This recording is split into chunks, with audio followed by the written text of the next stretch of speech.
여러분 안녕하세요. 한국표준 근거래소입니다. 2월 17일 목요일 새벽 CME 금선물이 1,900달러를 돌파했습니다. 이는 작년 6월 이후 8개월 만의 재탈환인데요. 이로써 작년 3월 저점 이후 1년 가까이 이어진 박스형 삼각 수렴에서 벗어난 모습입니다. 물론 1,920달러와 1,960달러의 고점 매물대가 있어서 또다시 급락이 있을까 조심스럽긴 하지만 큰 저항은 없어 보이는데요. 문제는 러시아 우크라이나 사태가 끝났을 때 계속해서 금가 상승의 모멘텀이 이어지느냐입니다.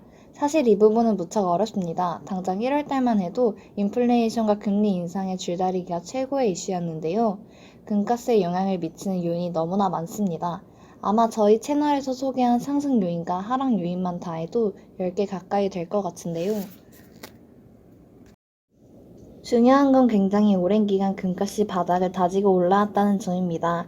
개인적인 생각으론 작년 10월 1725달러가 지켜짐으로써 추세를 반전시키는 분수령이 되지 않았나 싶은데요. 이후 지속적으로 저점이 높아지면서 차익 매물을 소화했기 때문에 가볍게 상승을 하는 게 아닌가 싶습니다. 이제는 1차 목표 1950달러를 시작으로 2000달러도 상당히 근접해 있는 상황인데요. 여러 뉴스들에서 금가 상승에 대한 이슈는 많이 다루고 있으니 다시 한번 위험성에 대해 짚어보도록 하겠습니다. 첫 번째는 역시 러시아 우크라이나 사태가 종식됐을 때인데요. 사실 우크라이나 사태가 이번이 처음은 아닙니다. 2021년 4월에도 러시아는 우크라이나 국경에 러시아군을 직결하면서 위기를 고조시킨 적이 있는데요. 이 당시 차트를 보시면 그때도 금값이 2개월간 1675달러에서 1900달러까지 치솟는 모습을 보실 수 있습니다. 물론 여기서 다른 점도 보이는데요. 그 당시 나스닥 차트를 보시면 꿈의 1만 포인트를 넘어서 주식 안 사고 금 사면 바보 소리를 들을 때였습니다. 당연히 위험 자산 선호도가 최고조였을 텐데요. 현재 상황을 보시면 많은 차이를 보실 수 있습니다. 나스닥이 상당히 깊은 조정을 받고 있는 상황이고요. 엄청난 수익률의 비트코인 또한 리스크 해지 상품으로 실패한 모습입니다. 결국 위기 상황에서 자금이 금시장으로 흘러 들어온 건데요. 단시간에 이 추세가 꺾이긴 힘들어 보입니다. 왜냐하면 꺼져가던 시장의 반짝 상승이 아니라 이미 작년 10월부터 다지고 올라온 매수 세력이 승리를 한 것이기 때문인데요. 러시아 우크라이나 사태가 메인이 아닌 추가 모멘텀의 가능성이 높기 때문입니다.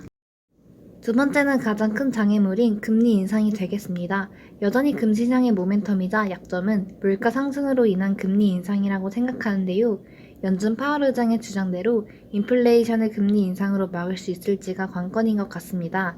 작년 초까지만 해도 파월 의장은 인플레이션이 일시적이라 하였고 완전 고행으로 나타나는 경기 활성화가 더욱 중요한 문제이기 때문에 금리 인상은 없을 것이라고 못 박았습니다.